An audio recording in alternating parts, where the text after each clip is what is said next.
विद्यार्थी मित्रांनो, मागच्या पिरियडमध्ये आपण लॉगॅरिथमिक डिफरन्शिएशन हा पार्ट पाहिला होता.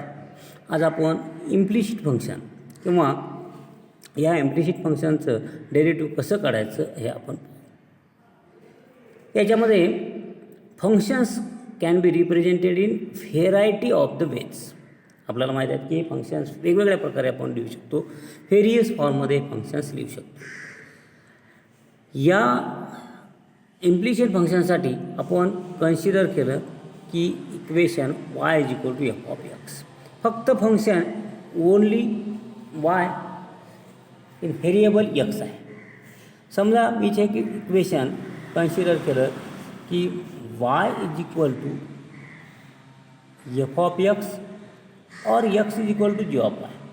तर अशा प्रकारचे फंक्शन असतील त्यांना काय म्हणायचे? Implicit function. परंतु समजा एखादं इक्वेशन आपण घेतलं, त्याच्यामध्ये काय आहे? If an equation in X and Y is given.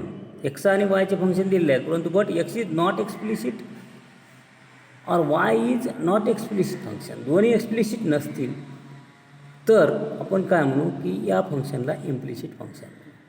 किंवा साधारणतः इम्प्लिसिट फंक्शन म्हणजे काय की कॉम्बिनेशन असेल दोन्ही फंक्शनचं, याच्यामध्ये कसं असेल? कॉम्बिनेशन असेल, त्याला आपण इम्प्लिसिट फंक्शन आपण म्हणतो. आता या इम्प्लिसिट फंक्शनचं डेरिव्हेटिव्ह काढायचं असेल तर काय करायचं असते की दोन गोष्टी याच्यामध्ये लक्षात ठेवायच्या आहेत की पहिल्यांदा जे इक्वेशन तुम्हाला जे कंबाईन फॉर्ममध्ये असेल एक्स आणि वायच्या व्हेरिएबलच्या, त्याचं डेरिव्हेटिव्ह पहिल्यांदा काढायचं. Differentiate both sides of equation with respect to x. आणि त्याच्यानंतर collect the term containing d Y by D x. D Y by D x असलेल्या टर्म एक साईड घ्यायची आपल्याला आणि त्याच्यावरून d Y by D x ही व्हॅल्यू याची आपल्याला काढायची आहे. आता एखादा प्रॉब्लेम घेतल्यानंतर तुम्हाला हे लक्षात येईल. आता मी इथे एक पहिलं प्रॉब्लेम कन्सिडर करतो. या प्रॉब्लेममध्ये काय दिलेलं आहे? इक्वेशन दिलेलं आहे. इम्प्लिसिट इक्वेशन याला म्हणतो. का म्हणतो आपण इम्प्लिसिट इक्वेशन? पहिली टर्म काय दिलेली आहे? X to the 5. फक्त एक्स याच्यामध्ये व्हेरिएबल आहे. दुसऱ्या याच्यात एक्स वाय क्यूब दोन्हीचं कॉम्बिनेशन आहे, दोन्ही व्हेरिएबलचं. तिसऱ्या याच्यात एक्स स्क्वेअर वाय दोन कॉम्बिनेशन आहे व्हेरिएबलचं. आणि चौथी जी टर्म आहे फक्त वायची टर्म आहे. अशा प्रकारचं हे इम्प्लिसिट फंक्शन किंवा इम्प्लिसिट इक्वेशन आहे. याचं आपल्याला पहिल्यांदा डेरिव्हेटिव्ह काढा. Differentiate with respect to x. प्रत्येक टर्मचं डेरिव्हेटिव्ह आपण काढलं. पहिल्या टर्मचं डेरिव्हेटिव्ह, दुसऱ्या टर्मचं डेरिव्हेटिव्ह, असं आपण प्रत्येक टर्मचं डेरिव्हेटिव्ह काढलं तर तुम्हाला काय मिळते? डेरिव्हेटिव्ह पहा. पहिल्या टर्मचं 5x टू दी पॉवर 4, दुसऱ्या टर्मचं X D by D x Y cube, तिसऱ्याचं वाय, यालाच आपण सोडवलं वाय क्यूब काय होईल? D by D x X. नंतरच्या टर्मचं X square D x D Y by D x Y D, इथं प्रॉडक्ट रूल आपण वापरले. नंतर चौथ्या टर्मचं 4y cube D Y D x Y. अशा प्रकारे आपल्याला, आणि लास्ट टर्म आहे याचं कॉन्स्टंट टर्म, याचं डेरिव्हेटिव्ह 0 येईल. ह्या टर्मचं डेरिव्हेटिव्ह याला अब्रिवेट आपण केलं तर ही आपल्याला खालची टर्म मिळेल.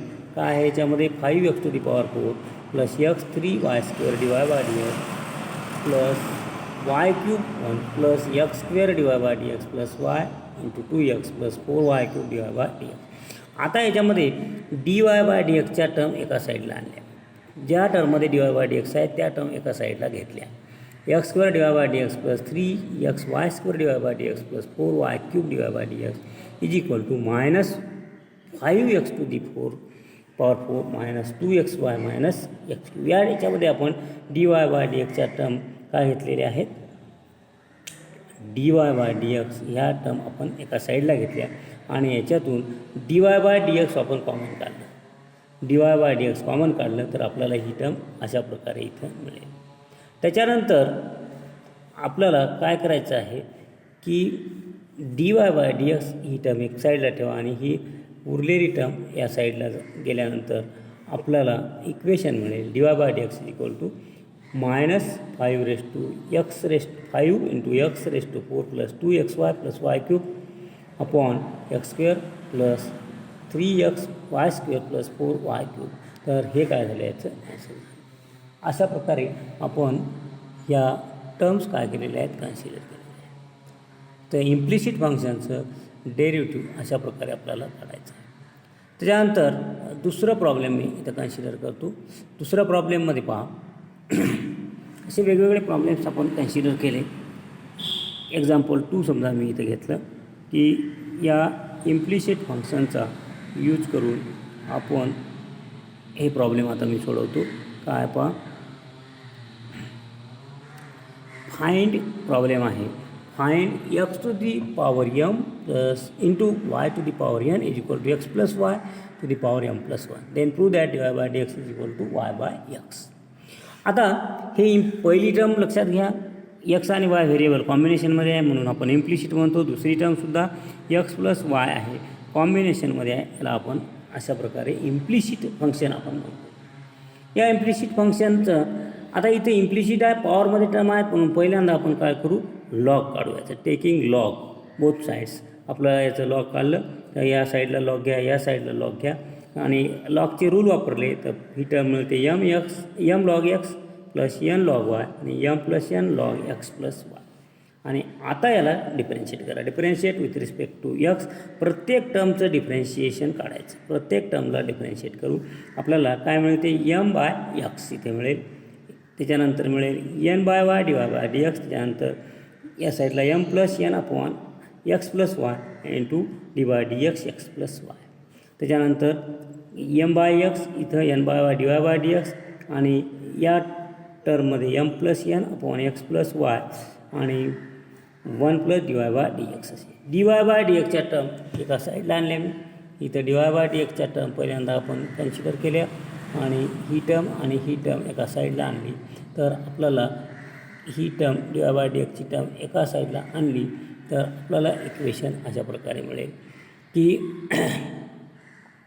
हे जे इक्वेशन आहे या फॉर्ममध्ये आपल्याला इथं मिळेल. त्याच्यानंतर या टर्मला आपण पहा, याच्यामध्ये काय केलेलं आहे की डी वाय बाय dx एका साईडला येऊन कॉमन काढलं आणि उरलेल्या टर्म इकडं पुन्हा याला सॉल्व केला आपण. हा ब्रॅकेट सॉल्व केला, हा ब्रॅकेटसुद्धा सॉल्व केला तर आपल्याला ह्या टर्म मिळतील n x plus n y minus m y minus n y upon y y m x plus n x minus m x minus m y upon x. तर तुम्हाला हे सॉल्व केल्यानंतर n x minus m y upon y d Y by D x, n x minus m y by y d Y by D x या terms काय होतील, cancel होतील आणि आपल्याला लास्टला काय मिळेल, इथं d Y by D x is equal to y by x मिळेल. तर या पद्धतीनं सुद्धा आपण याला सोडवायचं आहे. इम्प्लिसिट फंक्शन अशा प्रकारे आपण इथं सोडवू शकतो वेगवेगळ्या प्रकारे. आता हे एक प्रॉब्लेम इथं मी घेतलं. काय दिलेलं आहे आपल्याला, sec inverse. If sec inverse x cube plus y cube upon x cube minus y cube is equal to 2a. Then show that d Y by D x is equal to x square tan square a upon y square where a is constant. आता function आपण या फॉर्ममध्ये घेतलं, sec inverse x cube plus y cube upon x cube minus y cube is equal to 2a. याला आपण सेक इनवर्सचं cos इनवर्समध्ये convert केलं तर ह्या टर्म्स रेसिप्रोकल आपल्याला घ्यायच्या. ह्या टर्म्स रेसिप्रोकल घ्या. X cube minus y cube वर जाईल upon x cube plus y cube is equal to 2a. त्याच्यानंतर इनवर्स काढून टाकला, x cube minus y cube upon x cube plus y cube is equal to cos 2a मिळेल. त्याच्यानंतर याला पुन्हा solve केलं, x cube minus y cube is equal to x cube cos 2a plus y cube cos 2a. त्याच्यानंतर व्हेरिएबलच्या ह्या term एक साईडला आणल्या. त्याच्यानंतर हे व्हेरिएबल एक्स क्यूब कॉमन काढा, इथं वाय क्यूब कॉमन काढा. अशा प्रकारे वाय क्यूब बरोबर लास्टला इक्वेशन मिळालं आपल्याला 1 minus cos 2a upon 1 plus cos 2a x cube. अशा प्रकारे हे इक्वेशन मिळालं. पाहायला ॲब्रिएट आपण केलं तर लक्षात येईल तुमच्या की आता इथं 1 मायनस कॉस 2a याच्यासाठी आपण फॉर्म्युला इथं वापरला 2 साइन स्क्वेअर ए आणि 2 कॉस स्क्वेअर ए. दोन फॉर्म्युले इथं वापरले तर इक्वेशन आपल्याला अशा प्रकारे मिळेल. त्याच्यानंतर 2 cancel, sine square upon cos square tan square y cube is equal to tan square a x cube. आता याला डिफरेन्शिएट करा. Differentiate with respect to x both side we get d Y D x Y cube is equal to tan square a d Y D x x cube. त्याच्यानंतर याला solve केलं, 3y square d Y by D x is equal to tan square A 3x क्यू square. आणि अशा प्रकारे आपल्याला याला solve केलं तर d Y by D x ही जी टर्म आहे अशा प्रकारे आपल्याला मिळेल dy/dx = x² tan square a/y². आपल्याला हे प्रूव्ह करायचं होतं ते याप्रमाणे आपण याला प्रूव्ह करू शकतो. तर इम्प्लिसिट फंक्शन हे प्रॉब्लेम अशा प्रकारे इथं सोडवत आहे. आता हे प्रॉब्लेम आपण घेऊ.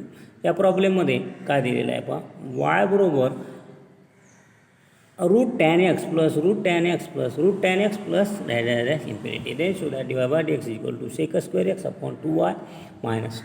आता हे प्रॉब्लेम सोडवते वेळेस आपण कन्सिडर करू दिलेलं function y = √tan x plus dash infinity. आता याच्यामधली एक टर्म मी फक्त कन्सिडर केली. काय कन्सिडर केलीस?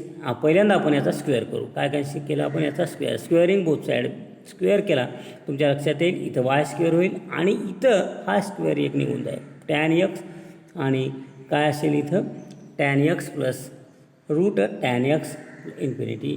आता ही टर्म म्हणजे आपली y टर्म आहे आणि म्हणून इथं y² होईल, इथं काय होईल tan x अपॉन या टर्मच्या ऐवजी आपण काय ठेवू शकतो, इथं y ठेवू शकतो आणि म्हणून y² = tan x plus y असं ठेवू आणि याला काय करा डिफरन्शिएट करा. या टर्मला आपण डिफरन्शिएट केलं तर लक्षात येईल तुमच्या dy/dx y² = dy/dx tan x plus dy/dx आणि याला सॉल्व केलं तर आपल्याला समजेल की 2y dy/dx - dy/dx sec² x 2y - 1 dy/dx sec² x किंवा dy/dx sec² x upon 2y - 1. आता या प्रॉब्लेममध्ये तुमच्या लक्षात येईल की इथं आपण काय ठेवलं होतं, tan x असेल तर sec² x अपॉन काय येते 2y - 1 येते. परंतु इथं फंक्शन आपण वेगळं बदललं येतं. समजा मी इथं tan xच्या ऐवजी sin x ठेवलं तर तुमच्या लक्षात येईल की इथं sec² ऐवजी त्याचं डेरिव्हेटिव्ह sin xचं डेरिव्हेटिव्ह काय घेतो आपण cos x घेतो. sin xचं डेरिव्हेटिव्ह cos x आणि म्हणून ही टर्म काय इथं dy/dx cos x upon 2y - 1. अशा प्रकारे समजा log x घेतलं तर काय येईल, ही टर्म log xचं डेरिव्हेटिव्ह आहे हे इथं कन्सिडर करायचं आहे. log x घेतलं तर डेरिव्हेटिव्ह काय मिळेल इथं dy/dx = 1/x 2y - 1 अशा प्रकारे आपल्याला इथं मिळू शकते. तर कुठलंही फंक्शन बदललं इथं तर वर डेरिव्हेटिव्ह या टर्ममध्ये याचं डेरिव्हेटिव्ह लिहा आणि डिवाइड बाय 2y - 1 घेतलं तर आपल्याला याचा ॲन्सर मिळू शकते. तर इम्प्लिसिट फंक्शन अशा प्रकारे आपण इम्प्लिसिट फंक्शनचे हे प्रॉब्लेम्स सोडवू शकतो. वेगवेगळ्या प्रकारे इम्प्लिसिट फंक्शनचे प्रॉब्लेम्स आपल्याला सोडवायचे आहे.